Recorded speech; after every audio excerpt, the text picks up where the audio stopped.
तो भाई साहब, आप लोग जिबली ट्रेंड में हिस्सा तो ले ही चुके होंगे। मैंने नहीं लिया है अब तक।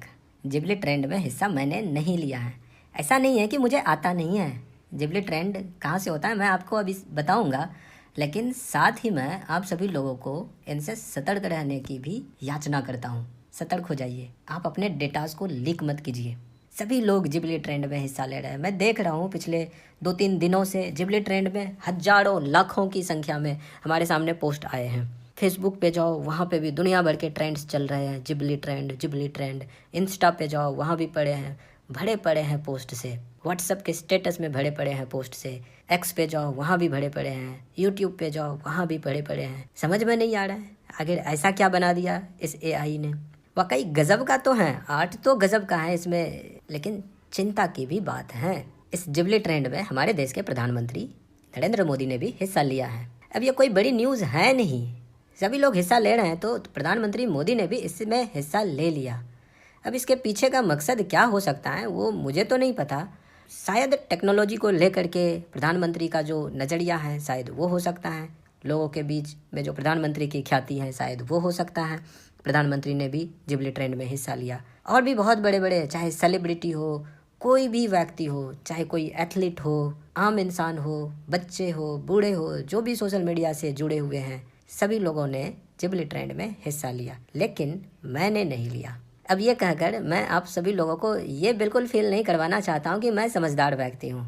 नहीं, मैं भी समझदार व्यक्ति नहीं हूँ, लेकिन मेरे मन में कुछ सवाल आ रहे थे जब मैं जिबली ट्रेंड में हिस्सा लेने जा रहा था। जब मैं ये सोच रहा था कि मैं भी जिबली ट्रेंड में हिस्सा ले लूँ, उस समय मेरे मन में एक सवाल आया, क्या एआई को अपने फ़ोन का एक्सेस देना चाहिए? क्या एआई के ऊपर अपनी तस्वीर को पोस्ट करना चाहिए? देखो, ये तो आपकी अपनी राय हो सकती है कि आपको अपने पिक्स किन के साथ शेयर करने हैं, लेकिन मैं बस ये एक सवाल आपके सामने रख रहा हूँ कि जो एआई आज के समय में बस ट्रेंड कर रहा है, आज के समय में एकमात्र टेक्नोलॉजी है, वाकई ये एक रिवॉल्यूशनरी टेक्नोलॉजी है, लेकिन इस एआई तकनीक के माध्यम से उस फोटो के साथ क्या किया जा सकता है मुझे तो नहीं पता, लेकिन शायद आप सभी लोग समझ गए होंगे कि उस एआई के साथ क्या किया जा सकता है। शायद उस घटना को घटित हुए बहुत ज़्यादा समय नहीं हुआ है, शायद पिछले साल की ही बात है जब एआई का इस्तेमाल करके एक वीडियो के ऊपर किसी एक्ट्रेस का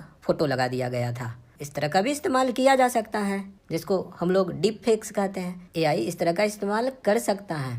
आप सभी लोग जिस तरीके से धड़ल्ले से अपने फ़ोटो को सोशल मीडिया प्लेटफॉर्म के ऊपर पोस्ट कर रहे हैं, लेकिन वहाँ पोस्ट करने से पहले आप सभी लोगों ने अपने पिक्स को शेयर किया एआई के साथ में, और उस एआई ने आपके फ़ोटो को ज़बरदस्त गिबली आर्ट में उन्होंने कन्वर्ट कर दिया। देखने में ये बहुत ही अच्छा लग रहा है, लेकिन इनके साथ में बहुत बड़ा चैलेंजेस हैं। आप सभी लोगों को सतर्क रहना पड़ेगा। आप सभी लोग एक अवेयर नागरिक बने, इसलिए मैं इस वीडियो को बना रहा हूँ। इसलिए नहीं कि मैं आप सभी लोगों को रोक नहीं रहा हूँ, कि मर्जी आपकी है, फ़ोटोज़ आपके हैं, सोशल मीडिया प्लेटफॉर्म आपके हैं, फ़ोन भी आपके हैं, एआई आपका नहीं है। एआई को बनाया है किसी बड़ी कंपनी ने, और ये कंपनी कोई बड़ी कंपनी नहीं, ये बहुत बड़ी कंपनी है। उनके लिए ये जो डेटाज हैं, मैं कौन सी डेटाज की बात कर रहा हूँ आप लोग समझ रहे हैं ना? ये वही डेटा जो एआई के माध्यम से आपने एआई को सौंपा गिबली आर्ट बनाने के लिए। ये वही डेटा है जिस डेटा को एक्सेस करने के लिए एआई प्लेटफॉर्म ने आपके मोबाइल फ़ोन में, आपके कंप्यूटर में, आपके लैपटॉप में, आपके डेस्कटॉप में, आपके टैबलेट में जो मेमोरी हैं उनका एक्सेस मिला, कैमरा का एक्सेस मिला, गैलरी का एक्सेस मिला, लोकेशन का एक्सेस मिला। All those datas, yes, all those datas I am talking about. उन सभी डेटाज का एक्सेस अब उस एआई को लग चुका है। आप सभी लोगों को पता नहीं चलेगा। हाँ, मैं सही बोल रहा हूँ। आप सभी लोगों को इन एआईज़ के बारे में पता नहीं चल पाएगा कि क्या इन एआईज़ ने सिर्फ उसी फ़ोटो का एक्सेस लिया है जिसको आपने सेलेक्ट किया है, या उन सभी फ़ोटोज़ का एक्सेस लिया है जो आपकी गैलरी में है, या उन सभी कॉन्टैक्ट का एक्सेस भी लिया है जो आपके फ़ोन में सेव्ड हैं, या फिर उन सभी डेटाज का एक्सेस लिया है जिसके बारे में आप सभी लोग अपने मोबाइल फ़ोन के ऊपर चैट के माध्यम से, चाहे वो कोई भी सोशल मीडिया प्लेटफॉर्म हो, उसके माध्यम से कर रहे हो। ये सभी डेटाज का एक्सेस एआई को देना मतलब कि इन सभी डेटाज का एक्सेस उस बहुत बड़ी कंपनी को लग चुका है। आप सभी लोगों ने अपनी खुशी के लिए, क्योंकि गिबली आर्ट बहुत ही ज़्यादा ट्रेंडिंग था और ये नई टेक्नोलॉजी हमारे सामने आई है, तो सभी लोगों के मन में ये उत्सुकता तो रहती ही है। मेरे मन में भी ये उत्सुकता थी कि मैं भी गिबली आर्ट बनाऊं, बट मेरे मन में एक सवाल आया और ये सवाल जब आया तो मैंने इस वीडियो को रिकॉर्डिंग किया और ये वीडियो आप सभी लोगों के सामने है। इस वीडियो के माध्यम से मैं बस आप सभी लोगों को सतर्क कर रहा हूँ। मैं आप सभी लोगों को एक अवेयर नागरिक बना रहा हूँ, चाहे वो कोई भी भारतीय हो। मैं सिर्फ भारतीयों के बारे में बात नहीं कर रहा हूँ। हाँ बिल्कुल, ये भाषा एक बैरियर हो सकता है कि भारत के बाहर मैं कैसे बात कर सकता हूँ, लेकिन जो कोई भी हिंदी जानता हो, yes I am talking about Hindi, and whoever knows English, they should understand the seriousness of the data access that has been provided by you to the AI। आप सभी लोगों को ये समझना होगा। आप नहीं समझोगे तो आप बेच दिए जाओगे। हाँ मैं बिल्कुल सही बोल रहा हूँ, आपको बेच दिया जाएगा। सुन के ये बहुत ही अजीब लग रहा होगा, कोई मुझे कैसे बेच सकता है? मैं समझाता हूँ। आपको कौन बेचेगा? किसकी ये मजाल जो मुझे बेच दे? अरे हाँ भाई, किसकी मजाल जो मुझे बेच दे? मैं हूँ, मुझे कोई नहीं बेच सकता। अरे भाई साहब, आप बिक चुके हो, आपको बेच दिया गया है। आप डेटा हो, डेटा। किसने बेचा आपको? आपको बेचने वाला कोई और नहीं, ये वही AI कंपनी के मालिक हैं जिसने आपके डेटा को एक्सेस किया और उस डेटा का एक्सेस आपने ही प्रोवाइड करा है। ये कोई और व्यक्ति नहीं है, आप ही हैं। आपने ही खुद को बेचा है। हाँ, ये बोल करके मैं ये बिल्कुल नहीं जताना चाहता हूँ कि मैं नहीं बिका हूँ। मैं भी बिक चुका हूँ। मैंने भी अपने फ़ोन का एक्सेस उन्हें दे दिया है। इस पर आप सभी लोगों का एक सवाल आपके मन में बिल्कुल आया होगा कि मैंने तो गिबली आर्ट नहीं बनाया। अगर मैंने गिबली आर्ट नहीं बनाया तो मैं कैसे बिक सकता हूँ? मुझे कौन बेचेगा? मैं जो वीडियो रिकॉर्ड कर रहा हूँ, मैं यानी चंद्रलोक भारती, मैं कैसे बिक सकता हूँ? मुझे किसने बेचा? अरे भाई साहब, मेरे फ़ोन का भी एक्सेस उन्हें मिल चुका है। मैं भी तो सोशल मीडिया प्लेटफॉर्म को यूज़ करता हूँ, लेकिन मैं सतर्क हो गया हूँ। सोशल मीडिया प्लेटफॉर्म में अगर आप लोग जा कर के देखें तो शायद समझदारी आने से पहले तक मैं भी बहुत सारा पोस्ट किया करता था। मेरे भी बहुत सारे पोस्ट हुआ करते थे, चाहे वो कोई भी सोशल मीडिया प्लेटफॉर्म हो, चाहे वो इंस्टा ID हो, चाहे वो फेसबुक हो, चाहे वो X हो, कोई भी प्लेटफॉर्म हो। I was on every platform और मेरे बहुत सारे फ़ोटोज़ हुआ करते थे। अब लंबे समय हो गए हैं, मैं अपना पर्सनल डेटा शायद वहाँ शेयर नहीं करता हूँ। भूल चूक से अगर कभी हो गई हो तो मैंने उसको डिलीट करने का भी कोशिश किया, लेकिन कुछ चीज़ें हैं ना जो मोह माया से जोड़ करके रखता है, वो वही मोह माया है जिससे कि मैं अभी भी जुड़ा हुआ हूँ और उन फ़ोटोज़ को मैंने अब तक डिलीट नहीं किया है। शायद इसलिए मैंने नहीं किया क्योंकि वो डेटाज तो मैंने ऑलरेडी सेल कर चुका है। सेल करने का मतलब ये है कि मैंने उस डेटा को सोशल मीडिया प्लेटफॉर्म पे पब्लिक कर रखा था और वो डेटा ऑलरेडी सेल कर दिया जा चुका है। इसलिए उस डेटा को डिलीट करने का कोई मतलब ही नहीं बनता है। इसलिए मैंने उस डेटा को शायद डिलीट नहीं किया, लेकिन पिछले कुछ वर्षों से मैंने सोशल मीडिया के ऊपर अपने पर्सनल डेटास को डालना बंद कर दिया है। इसके पीछे का सबसे बड़ा वजह ये AI है। ये बड़ी बड़ी कंपनियां हैं। जब से मुझे इस बारे में पता चला है, मैंने इन चीज़ों को बिल्कुल कम कर दिया है। मैंने अपने डेटास को शेयर करना बिल्कुल बंद कर दिया है। मैं आप सभी लोगों से ये बिल्कुल नहीं कहना चाहता हूँ कि आप भी अपने डेटास को शेयर करना बंद कर दो। मैं बस आप सभी लोगों को ये कहना चाहता हूँ कि आपकी जो पर्सनल लाइफ है, उस पर्सनल लाइफ में कोई थर्ड पर्सन अगर एंट्री कर जाए तो इससे आपको परेशानी हो सकती है, और परेशानी तो होती ही है। आप सभी लोग इन परेशानियों से वाकिफ़ हैं। अगर किसी थर्ड पर्सन के आने से आपकी पर्सनल लाइफ डिस्टर्ब हो जाती है, आपकी प्राइवेसी डिस्टर्ब हो जाती है, तो आप सभी लोग सोच के तो देखो कि ये AI क्या वो थर्ड पर्सन तो नहीं है? क्या इस AI के वजह से, क्या इस सोशल मीडिया के वजह से आपके पर्सनल लाइफ तो डिस्टर्ब नहीं हो रहे हैं? हाँ बिल्कुल, सोचना पड़ेगा आपको। इस वीडियो को बनाने का मकसद बिल्कुल यही है।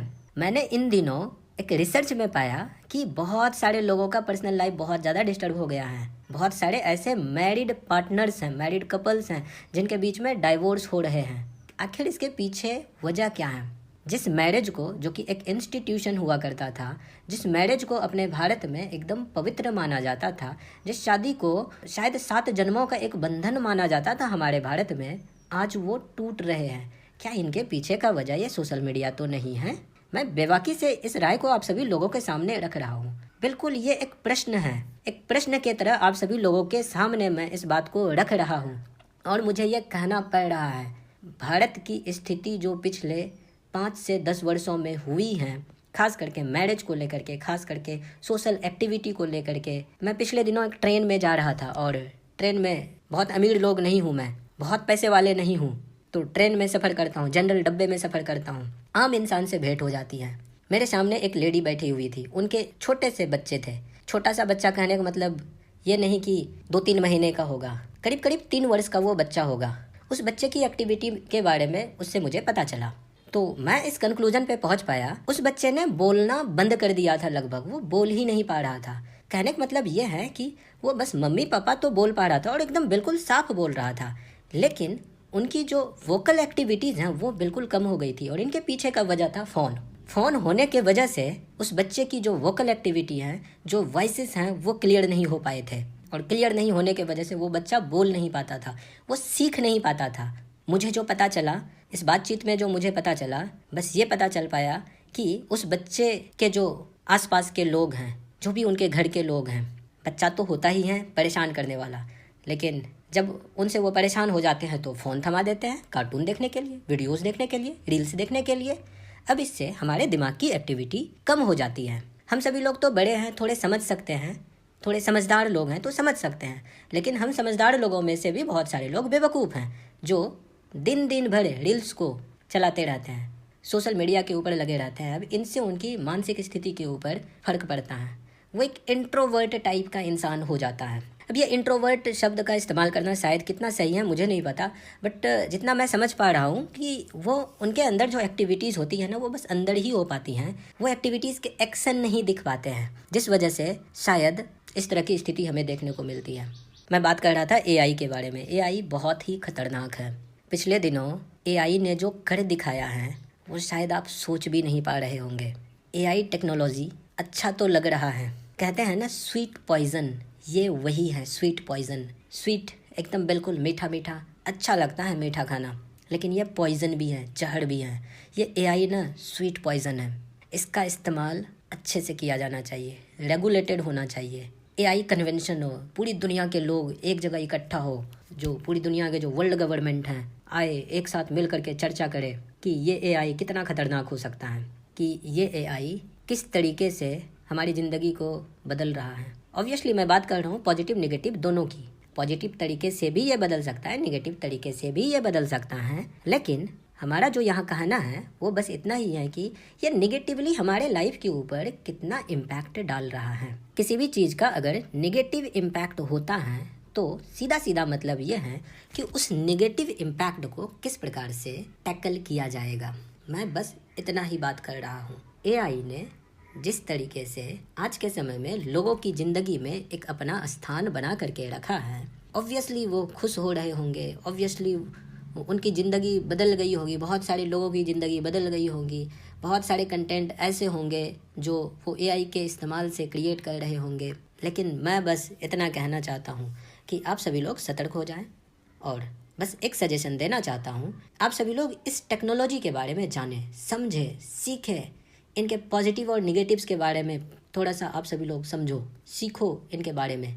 पॉजिटिव्स क्या हैं, निगेटिव्स क्या हैं, क्या इम्पैक्ट हो सकते हैं हमारी लाइफ के ऊपर, कितनी सावधानी बरतनी चाहिए, इन सभी चीज़ों के बारे में आप सभी लोगों को, हर एक व्यक्ति को, चाहे वो आम इंसान हो, चाहे वो कोई बड़े टेक्नोक्रेट्स हो, कोई भी व्यक्ति हो, प्रोफेशनल्स हो, डॉक्टर्स हो, बिजनेसमैन्स हो, हूएवर इट मे बी, कोई भी हो, उन्हें ये समझना होगा, उन्हें ये बिल्कुल समझना होगा। और अगर वो नहीं समझे, नहीं संभले, तो आने वाला समय एआई का समय है। AI is going to rule the whole world. आप सभी लोग इनके पावर को आप अब तक नहीं जान पाए हो, समझ नहीं पाए हो कि ये कितने पावरफुल हैं। अगर इन्हें कंट्रोल नहीं किया गया तो शायद हम ह्यूमंस का एग्जिस्टेंस ख़त्म हो जाएगा, हम एकदम ख़त्म हो जाएंगे, हम सभी लोग ख़त्म हो जाएंगे। हाँ बिल्कुल, हम इंसान होने के नाते एक चीज़ तो सच है कि इंसान का मरना तय है। ये वो सच है जिसे बदला नहीं जा सकता है, जिसे काटा नहीं जा सकता है। हमारा मरना तय है, लेकिन हमें अपनी लाइफ को कन्वीनियंट बनाने के प्रोसेस में हमें कुछ चीज़ों को कंट्रोल करना पड़ेगा। वर्ल्ड गवर्नमेंट को साथ आना पड़ेगा, उन्हें इसके ऊपर चर्चा करना पड़ेगा, उन्हें देखना पड़ेगा कि इसका क्या इम्पैक्ट हो सकता है आम लोगों की ज़िंदगी के ऊपर। उन्हें ये भी देखना पड़ेगा कि फ्यूचर में क्या ये खुद से खुद को एक्सपेंड तो नहीं कर रहा है। इन चीज़ों के ऊपर एक कन्वेंशन होना चाहिए, मीटिंग्स होनी चाहिए, पूरी दुनिया के टेक्नोक्रेट्स को, पूरी दुनिया के गवर्नमेंट को इकट्ठा हो करके नियम बनाना चाहिए और उस नियम का पालन करवाने के लिए वो एक लीगली बाइंडिंग कन्वेंशन हो, लीगली बाइंडिंग रूल्स हो, रेगुलेशंस हो, इस तरह का कुछ इजाद किया जाना चाहिए। एआई इंसान का ही बनाया हुआ है, इंसान ने ही इनको बनाया हुआ है, लेकिन आज के समय में एआई जिस रफ्तार से फैल रहा है, जिस रफ्तार से ये ग्रो कर रहा है, देख के ऐसा बिल्कुल नहीं लग रहा है कि हमारे लाइफ को ये इम्पैक्ट नहीं करने वाला है। ऑब्वियसली ये नेगेटिवली इम्पैक्ट करेगा हमारी लाइफ को। तो आप सभी लोग सतर्क हो जाइए, ज़्यादा से ज़्यादा लोगों तक इस इन्फॉर्मेशन को पहुंचाइए। बहुत ही इम्पॉर्टेंट इन्फॉर्मेशन है। क्षमा चाहता हूं अगर मैंने किसी तरह का कुछ गलती कर दिया हो तो, लेकिन आप सभी लोग इस इन्फॉर्मेशन को ज़्यादा से ज़्यादा लोगों तक पहुंचाएं ताकि ये इन्फॉर्मेशन लोगों को पता चल सके, वो अपने डेटास को सुरक्षित रख सके, वो अपने लाइफ को ज़्यादा आसान बना सके, ज़्यादा अवेयर नागरिक बन सके। तो मिलते हैं हम लोग अगली वीडियो में।